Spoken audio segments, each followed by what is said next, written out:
Hello everyone and welcome to the Mon in the Mirror, as Michael Jackson themselves put it, and Boba Fett, our greatest friend.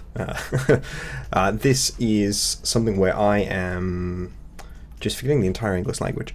On the Manching the Amazing channel, this is my last Draft League VGC day before I will next week be putting out content for hopefully the VBLS, because there's a draft ongoing right now, and I thought now would be an important time as we head into Regulation E, as well as in sort of apprehension of Regulation F in around a month from now, when this video comes out.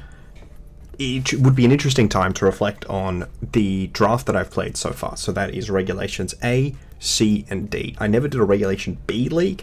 It was a relatively short-lived time. A lot of people at that point were doing I remember there being leagues where they had actually I think one of these leagues was around that time with walking wake legal or things like that.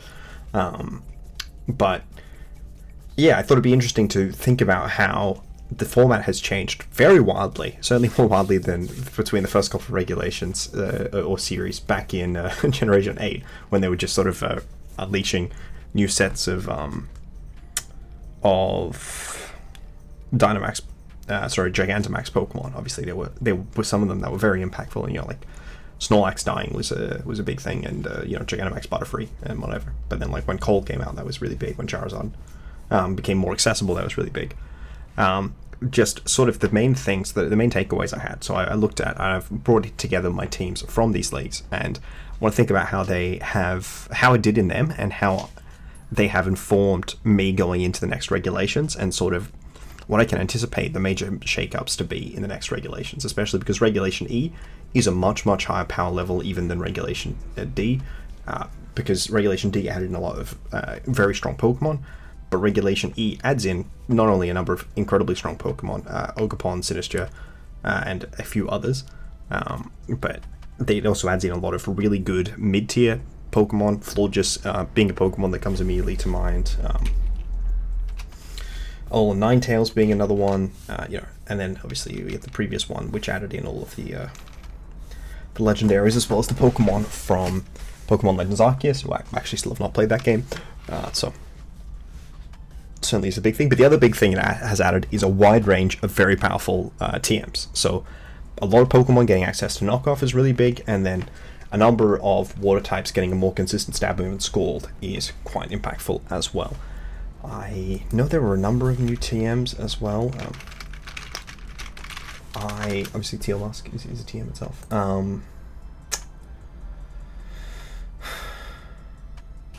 I think that there are more Pokemon who can do phasing now, which obviously has some impact on Trick Room. Gravity was a big one.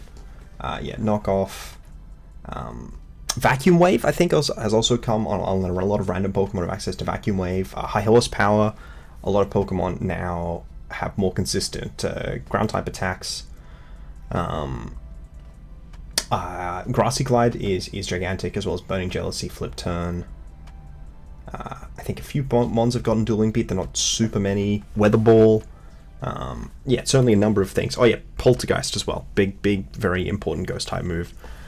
And a few Dragons getting Scale Shot, though Dragon is a really complicated type in the current format. So I thought it'd be interesting to look back at some of these lower power level formats, though often some of them didn't feel particular power level at the time, and reflect on what I learned from my league's experience then.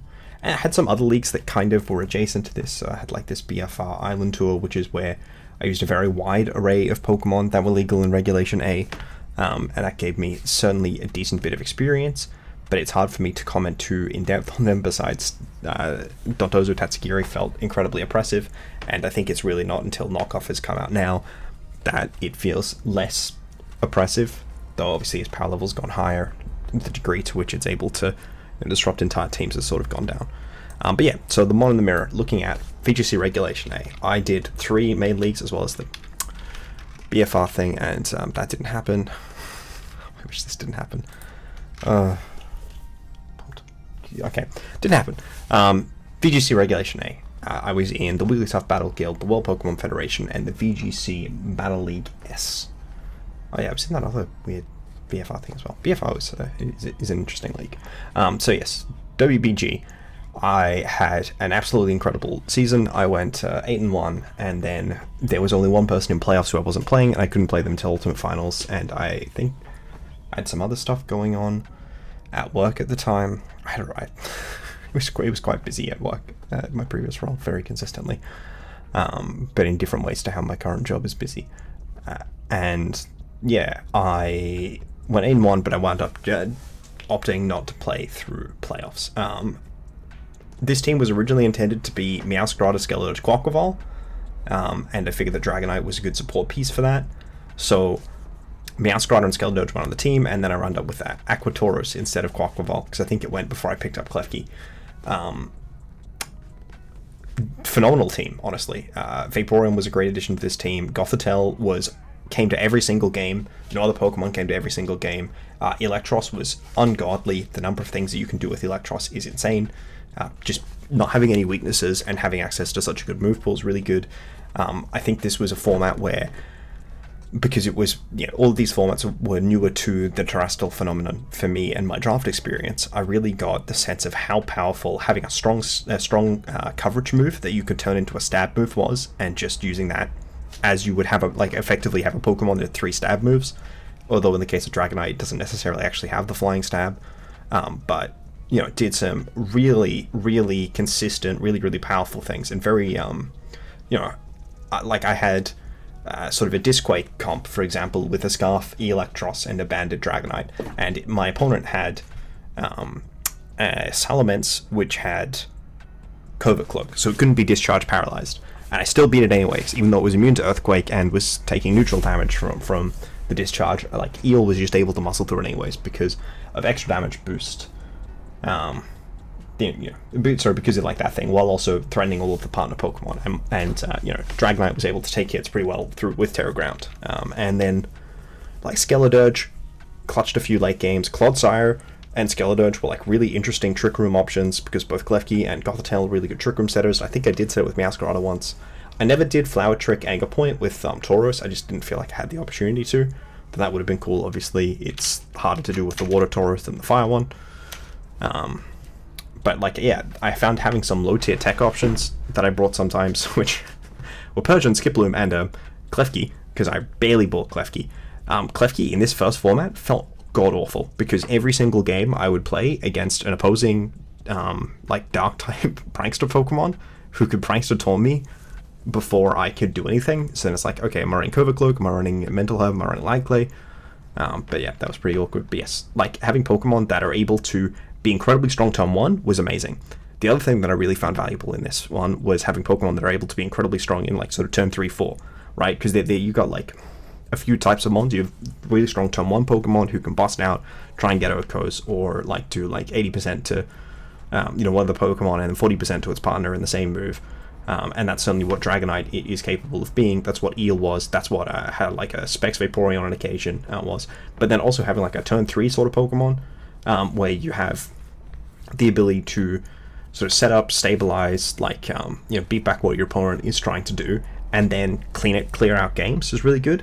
But I really felt like turn 2 sort of Pokemon, clicking Trick Room and then having to click Protect with the partner Pokemon and then getting an attack off of that partner Pokemon felt really awful. And this was sort of repeated later with Ursaluna, how in draft I feel like needing to get the burn was really awkward because you need to have a Pokemon that couldn't ensure you getting up Trick Room or couldn't ensure you getting up Tailwind or whatever, that was on the field and not taking any risk because it doesn't want to die obviously, but it's also not doing any damage. That felt so much harder, whereas being able to use a support Pokemon, have that support Pokemon die and then bring something else in, or you turn out quite slowly or Volt Switch quite slowly, felt significantly better. And just having a Pokemon with an ability immunity like Vaporeon felt really good, and Clodsire. I used both their ability immunities. Clodsire felt so damn good in VGC Regulation A. That did not last into Regulation B and C. But yes, then this WPF team, I had just the most awful season. Just not very good. Also Rage Powder was very interesting, just in general here. I had made major transactions in this team, but I kept the Bax and Ileap, and then I added Palafin to the team, and sort of adding this extra degree. The reason I've got these two, Thermal Exchange means it's immune to Burn, and Burn is one of the main ways to stop getting Annihilate Rage Fist boost, which is cool. I mean, Salazzle is one of the best Pokemon ever. It's just phenomenal in draft, but it's also fine on ladder. Palafen's really good. I probably wouldn't love bringing it to tournament, but yeah, I wouldn't be shocked if I did, Yeah. Having a Trick Room option was really good. Fleshing this out with Rabska, it felt really cool. Having like a special bug type is nice because of Throat Spray, and you don't have to maintain the bug type, but bug is like an okay offensive type into a surprising number of team matchups. And then like I had Ghastly here, and Ghastly's job was to it came twice, I think. Once it was supposed to Destiny Bond a Dondozo. No, it cursed a Dondozo because I couldn't get it to like kill itself into me. So it cursed the Dondozo, and then the Dondozo killed 3 of my Pokemon, and then I lost to Tatsukiri. It was very frustrating at the time. But just like having this Pokemon, that was really strong on turn 1 with like a Terra or a Life Orb, and then Palafen, who was really strong on like turn 3. So you have like a follow-up on turn 2 that you do, and then a Pokemon comes in, you trade something, you final Gambit with Annihilate or whatever, and then Palafen comes out fully set up, and that felt really strong. And yeah, Jumpluff, incredible support Pokemon, just click Sleep Powder. Skiploom, incredible support Pokemon, just click Sleep Powder. Rage Powder felt a lot more awkward. Like I said, turn 2 Pokemon where you try to set up once and like just not do anything with both of your slots in turn 1 felt really kind of awkward in this format. I think Terastallization is incredibly punishing to them. So you want like a turn 1 Pokemon, and then if you're setting up, you probably want to be using your Terastallization yourself to achieve that, or just being lucky with Rock Slide flinches, or getting an Oko with your partner Pokemon. So like I certainly found yourself using like Choice Band on Palafen. I found Tempo so strong. Like trying to trade a Palafen flip turn into like getting a thing up, and then also getting a Trick Room up with Rabska was something that paid off incredibly well. And yeah, being able to just do damage with things was nice. Magnemite was not very good. Morgrem was okay. Ghastly was pretty good. It's just fast and strong. Yeah, this team was awful. It's really bad. I think I called this team how not to draft league, and yeah, it's definitely like this is how not to. Palafen did not have a single Pokemon that likes switching in the back from it. My idea was that Goodra resists both of Palafen's weaknesses. The problem is it doesn't resist any of Goodra's weaknesses. It doesn't resist. It does resist Ice. It doesn't resist Freeze Dry, but it doesn't resist Dragon, and it doesn't resist Fairy. So they just Draco the Palafen, and if you stay in, they don't care. And if you go into Goodra, they also don't care. And Armarouge at 75 speed was incredibly awkward to position because they would always be slower than in Trick Room, and they would always be faster than outside of Trick Room because my Tailwind Center was Flamigo, which is not a super consistent one. And it was just really awkward. Jolteon and Salazzle were like my team the entire time. Like I had I think 2 games where Goodra were really good, 2 games where Palafen was really good, and that one of those was also the Goodra one, and then everything else was just like Jolteon and Salazzle carrying just everything. And I like barely scraped it through into playoffs, and then just like lost out. Gabite and this used to be Go-Go were just completely terrible. Low kicks I felt like I had to bring all the time because it was my only Pokemon that had really good tempo on turn 1 outside of Salazzle, because Armarouge's positioning was awkward, and it's just not very good. Like this Pokemon is really not quite good. And Bronzong is very difficult to use in draft in this current generation. I think it was much better in older generations where Terastallization doesn't exist, but I think especially it was better when Dynamax did exist, because it was one of those Pokemon that was very good at being Dynamax neutral. But a lot of Pokemon that in general, or like by default, have a bad matchup into Bronzong, because it can very easily sort of take their coverage moves or whatever, suddenly had a good matchup because they could boost their damage with Terastallization. But the reason that Bronzong is good is because its typing is already amazing, so you don't generally want to Terra. And then, like, I think it was Terraing to like fighting to boost body press or whatever.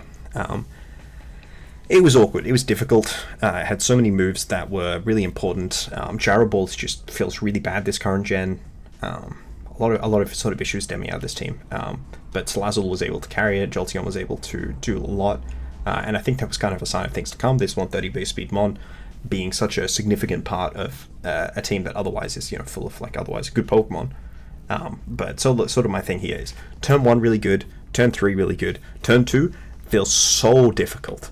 Like burning a turn 1 to try and pull off a Pokemon on turn 2 felt really difficult to justify, and I felt like there were a lot of times my opponents were doing things and it just felt like they were greeting and that they weren't able to do much of anything. Whether it was setting Trick Room, whether it was setting Tailwind, whether it was trying to like Fake Out and Dragon Dance, or Rage Powder and Swords Dance or whatever, I felt like, or even Iron Defense, there was just so much more that you could do by having a good turn 1 and then trying to follow that up with a turn 2 that was just a strong follow-up to that turn 1 and then a strong turn 3. And yeah, certainly Annihilate trying to like cheese buff it would wind up feeling incredibly awkward as well as part of that. So that was the big thing, and Terastalization just means that Pokemon with good typings become even better.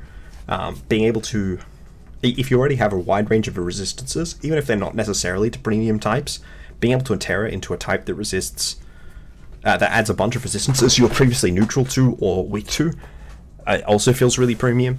Like Steel was such a good Terra, but yeah, being able to do that and then also have a coverage move from it, often not Terra Blast because I'm not very big on running Terra Blast. It felt really good. Like I don't think I ran Terra Blast flying on D-Night more than maybe twice that season, and again, it's an 8-1 season, 9 games, of which Dragonite came to a team preview in 8. I don't know if it hit the field in all 8 of those weeks, but yeah. And water types were good, but awkward. Like I think I like Tauros more than both the Palafins. So definitely take away. Pokemon that have a lot of resistances initially were very good at using Terra. Pokemon who have coverage moves that have very different defensive typing to their thing were very good. My Vaporeon's main coverage, Ice Beam and Shadow Ball, which are not good in synergy with Vaporeon. And also the Rage Powder felt like it was less premium because of Terra Grass, but Sleep Powder felt very premium because it forced my opponent to Terra Grass, and then my opponent is suddenly a bad typing, while like it's burning a turn, but I'm not trying to. Sorry, that was part of it, right? Both these teams had premium Rage Powder pokes. Jumpluff, Hoppip, Skiploom, all phenomenal Pokemon, especially in this format. And the next one, less so in Red B, but never it's like don't bother trying to set up with your partner Pokemon next to it. Go for damage, or go for Trick Room or something. Sleep is a much better way to achieve something than Rage Powder. My opponent losing a turn is much better than me losing a Pokemon, and like you can generally bulk your partner Pokemon out rather than having to sack the main sort of guy. And the tempo is just so high, even in this format, that it felt pretty important. I think I was like scarfing, certainly Eel, I think certainly Tauros, and certainly the Miascarada. I certainly did scarf Annihilate. I think at one point I scarfed a Palafin. I found like, even in this format, even before Booster Energy, you were often felt called to scarf things. Oh yeah, Immunity Ability and Terastalization, Jolteon. I won a game entirely off of Jolteon being Terra Fairy with Volt Absorb because I ran into a Dragon Claw, Thunder Punch, Dragonite, and I Heartwalled it, which was very, very satisfying. Still like one of the most fun things that I have like managed to have in my mind and then execute intentionally. Was really cool. So yeah, Regulation A. Now, Regulation C, I had my second BFR thing around this point, I believe. Which was even weirder, and I think it was Nat Dex. I don't actually remember whether it was Nat Dex or not, but it was certainly weird. I don't think anyone would disagree with that.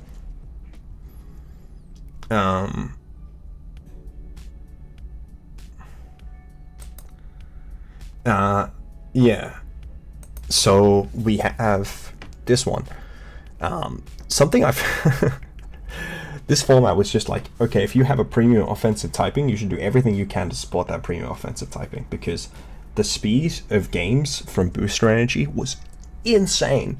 In the next format, Regulation D, they had a bunch of solid defensive Pokemon. At this point, there was a very limited roster of good defensive Pokemon. Most of these Pokemon are like god-awful. Like, Iron Hands, phenomenal Pokemon. Grimmsnarl's okay, Sableye's okay. Everything else here is like just shite. Like, I think Tauros is probably the next best Pokemon on this list. Goldengo, oh my god, man. This Vine, not that good, but the next one is like something.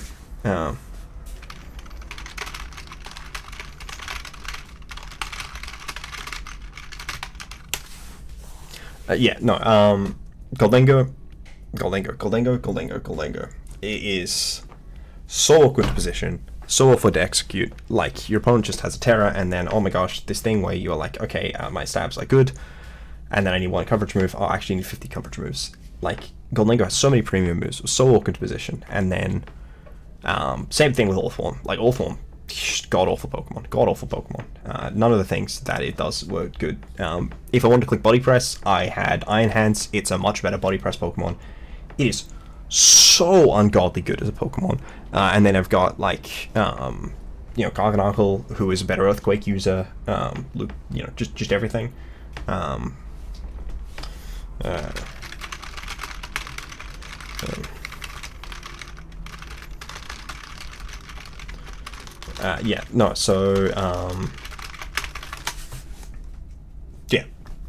Most of these Pokemon were incredibly inconsistent, but the way that you got them to work was just positioning them well, because positioning. I spent both of these leagues switching every, 3 seconds, and, that was the reason that I was staying in on them, right? This Garganacl had one of my longest games in VGC recently. I clicked Assault Cure into a Annihilape once, and then clicked attacks into its side for 500 turns. Because Annihilape's really bad, Rage Fist is an awful move, and I don't recommend drafting it. And then Lucario was, intentionally extreme speeded its way through this Annihilape so that I didn't give it Rage Fist boosts. Just ignore the opposing Pokemon, and then I had, the speed control was so premium here, right? Because Noivern was a terrible mon. Terrible. Every team had a Pokemon that was faster, either just a Pokemon that was default faster, or a boost range mon that was immediately faster, or a prankster Pokemon with Tailwind. And often they had multiple of these. Noivern was god-awful. Meowscarada in this format that when did I use Meowscarada? I remember doing something with Meowscarada. Maybe it was one of my friends I was building with a few weeks, and Meowscarada felt just completely unusable as well. It's weak to so many important typings, and just you cannot get Tailwind up ever, and then you just lose because it's just so not premium. Just being weak to Fairy in this format, if your name is not Iron Hands, is just like a death sentence. But Pokemon who are good, you can just ignore every single other part of the game and just run whatever the hell you want on them, and it's completely it feels like you're not even playing the same game as your opponents. Iron Hands, I could run whatever I wanted to on it. Like I said, Iron Defense, I had this one. It was Body Press, Thunder Punch, Rest, and Sleep Talk. Sorry, Rest and Iron Defense. I spent half that game asleep, and my opponent did nothing, because Iron Hands was so much better than every single other Pokemon in the format. There were 3 Pokemon in that entire format. And then Grimmsnarl meant that I could just do, again, whatever the hell I wanted. Having Hatchrim as a low-tier Trick Room setter here, and Hatterene in this one. If you have a half-decent support Pokemon, your opponent cannot stop you getting up Trick Room, and then you immediately win the game, because it is so difficult. It was so difficult for Pokemon. This format was so fast. If you got Trick Room up, you immediately won the game. I was running Scarf Cloister. I ran Iron Defense, Life Chew Cloister, because you either won the game immediately by killing everything, or you won the game at the end of the game because you just set up and then your opponent couldn't kill you, because there were so few premiums, and the quality of those premiums was so high. It was insane. I think this may have been the worst part of Draft League this generation. Oh my gosh, it's I'm recollecting. I'm like, wow, this felt just terrible to play half the time. But it was really, really interesting. I had to do so much whack stuff. I like Dugtrio, Trapping, Tinglu, and then I had that game in playoffs that Dugtrio would have led and killed all 4 of my opponent's Pokemon if they were not a Scarf Gallade. That is wild, right? Stab, Terra felt so insane this format. And Helping Hand, just, oh my god, the amount of times that a game was my opponent would win, except for the fact that I had a Scarf Pokemon with a Helping Hand next to it, or a Stab, a fast Pokemon otherwise. The number of times that this Floatzel was clicking Icy Wind because the speed control was so incredibly premium. In Team Preview, you need to have 2 plans for getting speed control. that can be, one of them could be Trick Room, one of them could be Tail Wave, one of them could be Ice Wing, one of them could be Boost Range. It doesn't matter what they are. You need to have separate plans for bringing in Trick Room, for bringing in Speed Control, and direct plans to deal with your opponent's Speed Control. And the best way to deal with it is either to go incredibly bulky so your opponent cannot do anything to you, or to go incredibly strong so that you just kill them before they set up Trick Room. Whether it's with like Extreme Speed and Feint or whatever, to prevent, like a Talonflame, Fletchling, no Fletchling, whatever. Whether it is, like I said, Terra Ice, Helping Hand into a Cloister, killing off an opposing like Trick Room setter, whatever it is, you just do it, and you try not to rely on Fake Out. You try not to rely on Taunt. This format was so fast, man. I mean, Goldingo could kill a bunch of stuff, but there was a bunch of stuff that it could just never kill, and it was just bad. Nazi Pull always felt like an absolute. Like, what the hell are you doing? Terra, defensive Terras felt so premium here, because if you could deny your opponent their best Pokemon, if you're playing against someone who, I beat Fluttermane in this format by Thunder Waving it, and otherwise I immediately lost just like basically a team preview with this team to Fluttermane, because it was so much better than every single other Pokemon in this format. Like I had this Hoppip, it was Covert Cloak, and it was designed to live a double up from Fluttermane and Fake Out. Because I needed to set up Toxtricity, otherwise I immediately lost the game. You know what happened? They like did some nonsense, and then they encored the Toxtricity into like Gunk Shot, and like and I missed, and there was a 50-50 of like the Encore randomness. Encore was so insane in this format because of how volatile it was, and what I sort of learned is you need to have that game plan in mind where you can get an Oko through your opponent's best counterplay. If you can Oko a Pokemon through or resist Terra, then your Pokemon is good.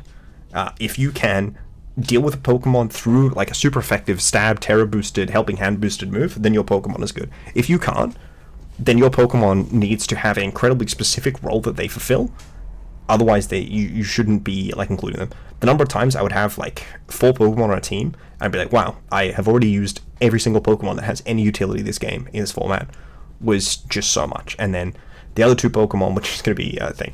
Yeah, Jumpluff, Skip, Hoppip, Skiploom in the previous one, Jumpluff again. Incredibly premium Pokemon. Sleep Powder was so big. If if my opponent had Fluttermane and it was asleep, I won the game. Yeah, because they only had Fluttermane. Fluttermane was so much better than everything. Iron Hands was so much better than everything. And it really got me to appreciate how different Regulation C is to Regulation D, where in Regulation D there are so many teams that are just full of premium Pokemon. In this format, like, I had 2 good Pokemon on this team of Iron Hands and Sableye. Every other Pokemon here was conditional, and every other Pokemon here was designed to support Iron Hands and Sableye doing things. Well, Sableye is also a support Pokemon, but like, I was like, okay, this is either going to win with Iron Hands, or I'm going to have Iron Hands on the team and win with this other thing quicker. Like, I'm going to Sableye Rain Dance up to Floatzel, and then still have Iron Hands in the back, because it's just that premium. It doesn't matter if I have Speed Control that is completely incongruous with Iron Hands, it's just that good. And then defensive Terrors were good, because if you lost a turn, then generally they could take that turn back from you like that. And then you had this team where none of my Pokemon were any good. I was constantly feeling pressure to run Choice Band, to run Life Orb, to, like, I was running, like, so much offensive Grimmsnarl. Like, you would not believe the degree to which I was running, like, Frisk. I think I had, like, a Terra-Fighting Drain Punch for Chi-Yu with the ideas that I could set Trick Room up here, and it was just nuts. And then Veluza was coming with its boosting, like, Sharpness boosted, Psycho Cut and Aqua Cutter. And then, like, Rotom was barely coming, and, like, Zangoose. I could like struggle even to fit like Final Gambit onto things, because everyone wants to run max HP because it's just so good. Like, getting a single extra turn on it, it was insane. So the main thing I think I learned was how you can use offense to support these premium Pokemon by removing checks. So much of this format was about removing specific checks, and limiting your opponent's ability to like switch. If you could pressure your opponent into not switching, that was just so good. Obviously, Doug could do that in a very, very tangible way, but Pokemon like Iron Hands, Pokemon like Hatterene, and Pokemon like Garganacl were so good at either pressuring your opponent to make bad switches or preventing your opponent from making good switches. It really was a format, right? And yeah, I just had to run tempo on everything, right? I know there was a game that I won like off of Terra Ghost Shadow Sneak with Sableye. It's like, because you know that was the win condition that I identified when I first saw the matchup. I was like, okay, well the only way I win this is either Iron Hand does nonsense or I like Shadow Sneak everything with Sableye. Also like Covert Cloak, Clear Amulet, just ungodly in this format. And now we get to Regulation T and Nat Decks, the two leagues I've done most recently, which are the VBLS and the Wigglysoft Battle Guild Charm, I think it was. So it's Nat Decks low tier. I've done a few other things, but they were not VGC. Though they may have had, like I did some other doubles leagues, and then I did like 6v6 level 100 ones, and I've done a bit of singles, but they have only had limited impacts. Not the least because one of them didn't have Terra, and the other two had like Terra captains, which are just lame.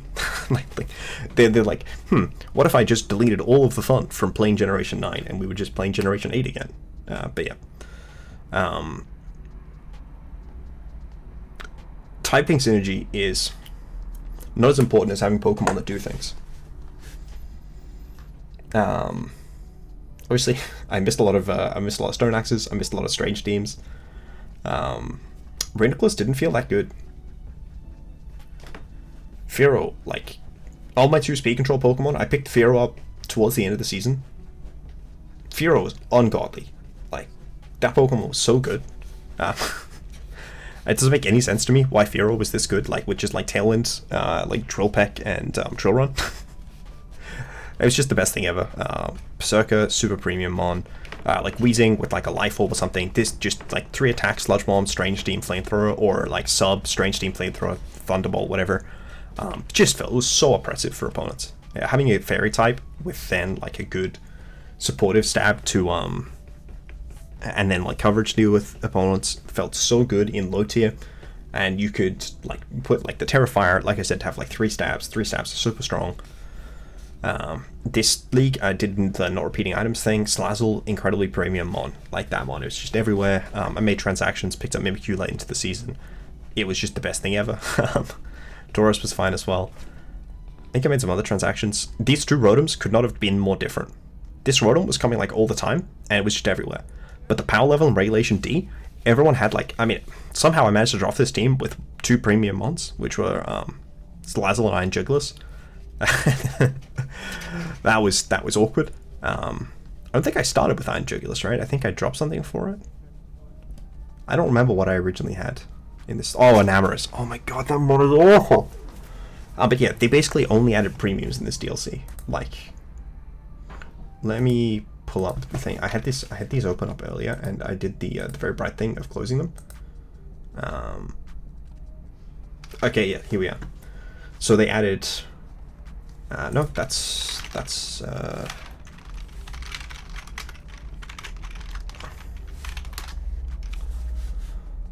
was season 9. Obviously, also added.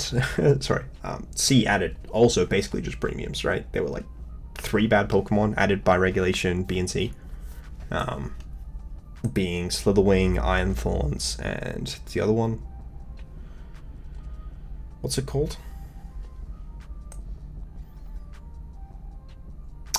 Valiant. Everything else there was just really good and consistent and strong.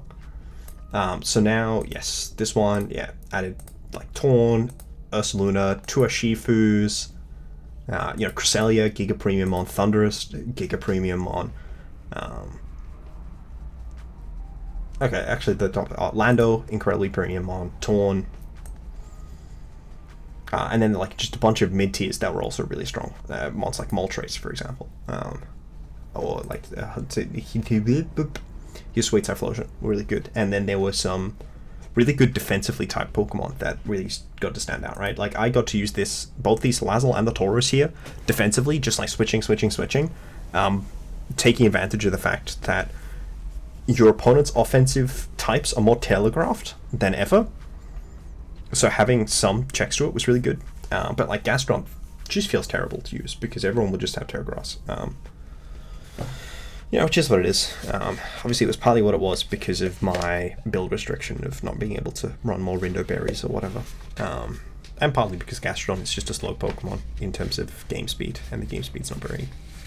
Game speed is important, but just having strong Ghost types, I picked Golurk. I don't remember what I picked up late in the season. I know I had Drifblim, and I dropped it, and I picked up Golurk and Fearow. Don't remember what else I dropped. I don't know if any of these other mons were here. Like, did I pick Rapid? I know Cyclizar was at the start of the season. Cyclizar is an incredibly fun mon to use. Better in low tier because of speed tiers. Speed tiers felt less and more relevant in this one.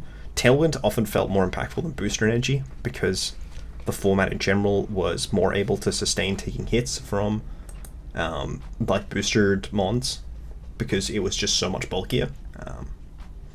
Like this format was, a lot of it was turn 2. If you could get a Tailwind up, like I remember my game against Tay, it's just like a series that is the most regulation D of them. Being able to get like a turn setup, being able to get a Tailwind up, being able to get a thing, like it often was so much easier to do than getting an Oko on turn 1, and was often like just game ending doing that. The number of times that Salazzle denying my opponent to get into a strong turn 2 while it was game winning was the reason that Salazzle was so good, right? Because my opponent wanted to have this game too. They wanted to make this position. Losing to Colby's insanely cracked team was because the Amoonguss' consistency meant that like I could never put the sort of Palafin and such in the position where I wasn't going to be able to stop them, where I was going to be able to prevent them having a good turn 2. And that was obviously a part of why I think Palafin got a lot better as the format became less volatile. Matchups like Team Preview became so much more important in this format than in the previous one. Team Preview, because you would have a good idea of what checks your opponent could bring up out of nowhere. You knew how they could kill a lot of your Pokemon. Now, that didn't necessarily always follow through, like we saw with Bramblegast Okoing my, Assault Vest, bulkish Iron Treads. Some Pokemon are just not as consistent as you hope, and some Pokemon did have that extra bit of burst there. But burst damage was so big. I feel like last generation, an ability like Beast Boost was awesome, but the reason the Buzzwole was good here was because I didn't care if it was neutralizing Gastaway. The main reason the Buzzwole was good is because it was very difficult to get a one-hit kill on with a physical move, and very good at doing damage back with a CC or an Earthquake or Leech Life or whatever in other turns. And it's the Pokemon that can take a hit and then get a KO back were so much more common and were incredibly incentivized. And I think heading into Regulation E, the format is... I think a lot of these lower tier Pokemon are becoming more increasingly irrelevant. Obviously not if you are doing a Natdex low tier league like this one. I think all of these Pokemon had their place in that season. I think Rapidash was pretty awkward, but Cyclizar had games where it was amazing. Thievul had one game where it was really good. Fearow had basically the entire time after I picked it up it was really good. Floatzel had some games where it was incredibly good. Weezing was super strong. Berserker, very, very premium, very consistent support option. Reuniclus, solid, though maybe, I don't know if I was using it the best. Being a Psychic type with Trick Room is awkward, but generally, the one that Reuniclus is good. I think if I maybe had other Trick Room options, could have been stronger. Maybe I picked this up in Trust. I don't think I did. But yeah, Golurk was cool when I had it for 2 seconds. Run was fine. But in this one, Bruxish felt consistently terrible. Gastrodon felt consistently terrible. Cleavor was sometimes good, something. Iron Treads felt consistently terrible. Rotom felt consistently terrible. This is the exact opposite of this one. In this one, these Pokemon, all of which were mid, were all mid, always mid. There was never a matchup where I was looking at Team Preview, I'm Cloyster is never going to come this game, or Veluza is never going to come this game. There were definitely matchups where I didn't bring Veluza or I didn't bring Dugtrio, but there were never ones where, half my team just felt like they were never going to do anything ever at all, because my opponent has 11 mons that will check them really well. Whereas this one, my opponent would have 8 mons that, and then those 8 mons would invalidate, every single one of them would mean that would have a good matchup into Rotom, and every single one of them would have a good matchup into Wigglytuff, and every single one of them would have a good matchup into Decidueye. I remember using Decidueye a bit in the early game, and then not at all in the later bits of the season, because I would literally run into teams that had like 7 or 8 Pokemon, all of which beat Decidueye. I think the last time I brought it with Terra Flying, because just having a Flying Stab was so much better than Grass and Fighting.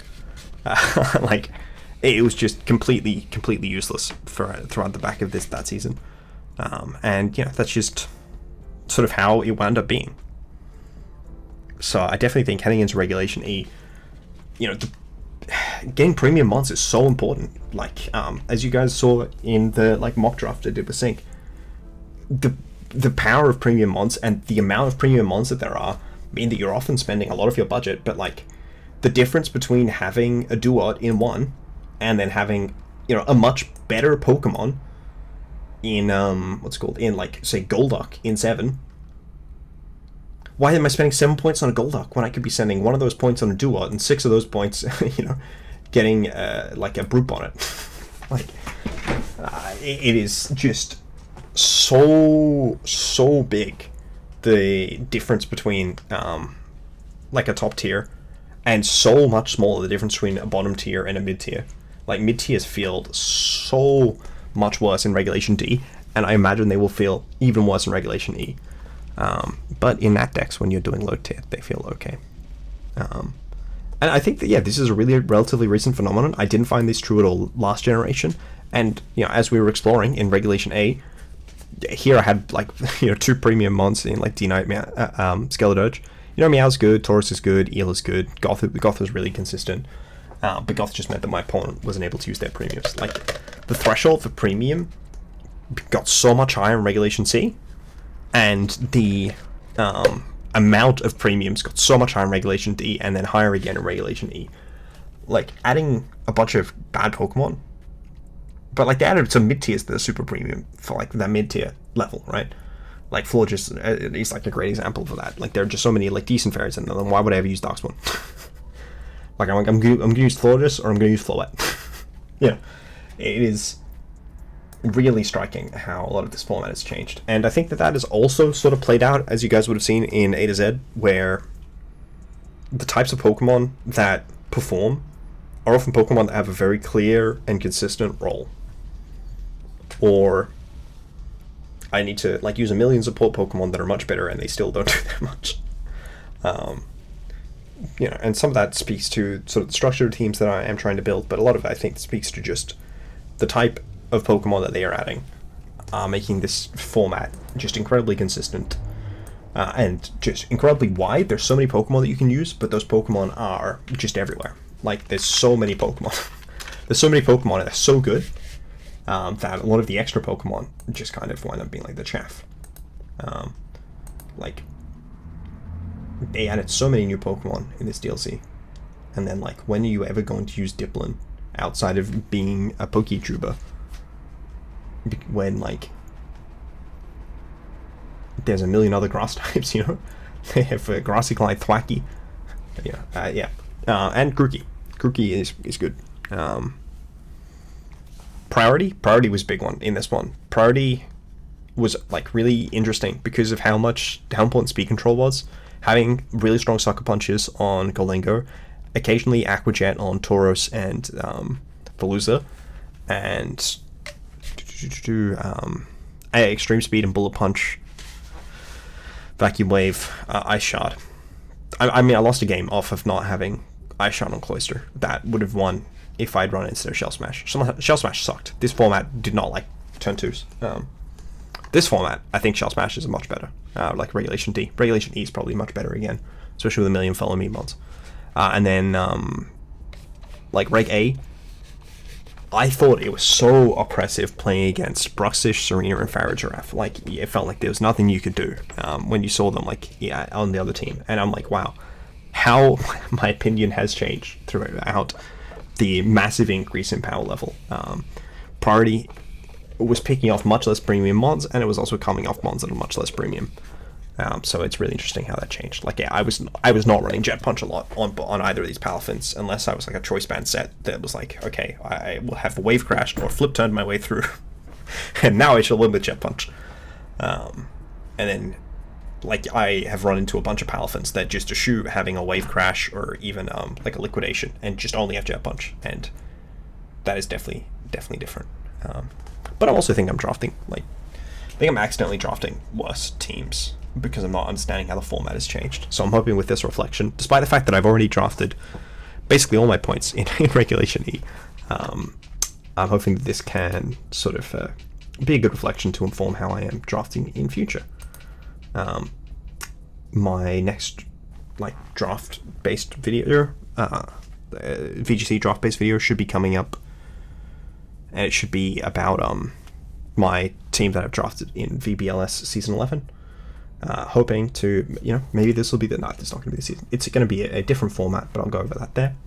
I thank you everyone for watching. Please leave a comment down below and share down any reflections that you've had about VGC regulations A, B, C, D, and how they've informed your perspectives on Regulation E. Goodbye.